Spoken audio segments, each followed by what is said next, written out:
Hello everyone, this is Jeremy with Coding Contraptions. I'm going to be talking about my latest project, Vector Addition, tonight. This is a project that I've been working on for a little while that will take in any number of vectors. I've done up to 100. It's going to take that. I went ahead and had it auto-populate going up by 10 degrees for each direction, and it's going to have a magnitude of 100. You can change this to anything. I could change that one to 20, for example. And you can click to show the input vectors. It's actually going to show each one. See each one there? You can see the blue line underneath the red line there. Blue line. And the last one, the sixth one is actually right there. And it's kind of short right there, right? Because it's only 20 instead of 100. So then once you click that, it actually gives your final resultant vector, which is going to be, get the information there. It's going to be 31.1 degrees with a magnitude of 502.3. And the actual code behind it, I'm going to go through right now. Each one of these buttons has a function call that it does. So the first one here is number of vectors, and I named that numVect. It takes in the input of my number.value, which is this. This is my number right here, and then it's going to go ahead and create this information here using a for loop, which is right there. So once it goes ahead and it creates that, to actually get the vectors to show, I use a different button to show input vectors. And that one's called show initial vectors. So here's the function for that. It resets the variables, goes ahead and gets the information for each individual piece one at a time.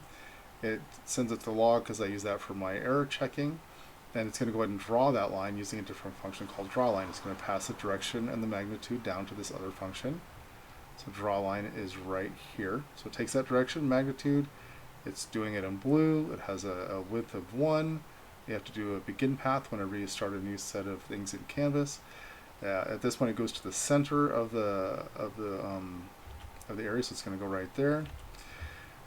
And then it's going to go ahead and it goes ahead and takes the input that is in degrees and converts it to radians, so that the cosine and sine can be done, so that it knows where to go to create the line. And it multiplies that by the actual magnitude. And then that's when actually you do the line to, and the stroke actually draws the line. So I'm kind of skimming over this. This is the math more end of it, but and I'm not doing this as a math video on physics, or at least in this case, probably more like trigonometry. But it works, and that's kind of the walkthrough for that. So once it shows those initial vectors, and it's going to show all of those, the final result it actually does is, once it draws the lines for each individual vector using this particular function, let me go back up to the previous function. There's where it skipped down before. It goes down here and it calculates out what it needs to do for the final vector. So anyways, all this math and it's getting information, but this is where it actually shows the final result right here. Show final. So show final is right here. In this case, it's going to be red. It has a little bit wider width of 3. Moves to the center, does the math on it, and then puts the line out there, and then the stroke actually draws the line and then returns. So that's really what's going on with all of that. Again, I'm skimming a lot of information just because I don't really want this to be about physics. I want this to be more about just how functions work and connect to each other, and that understanding.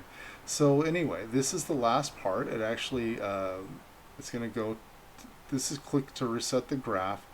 It actually just goes ahead and reloads the page, which is, click that, reloads the page, and you can start over again.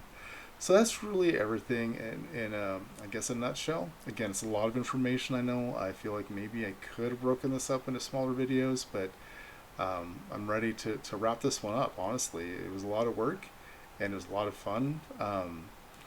But in my next project, I'm not sure yet where I'm going to go, so I guess I will cover that in the next video. So everybody, take care. Thanks for listening this far. For those of you who aren't into coding, I know this video might have been dry for you.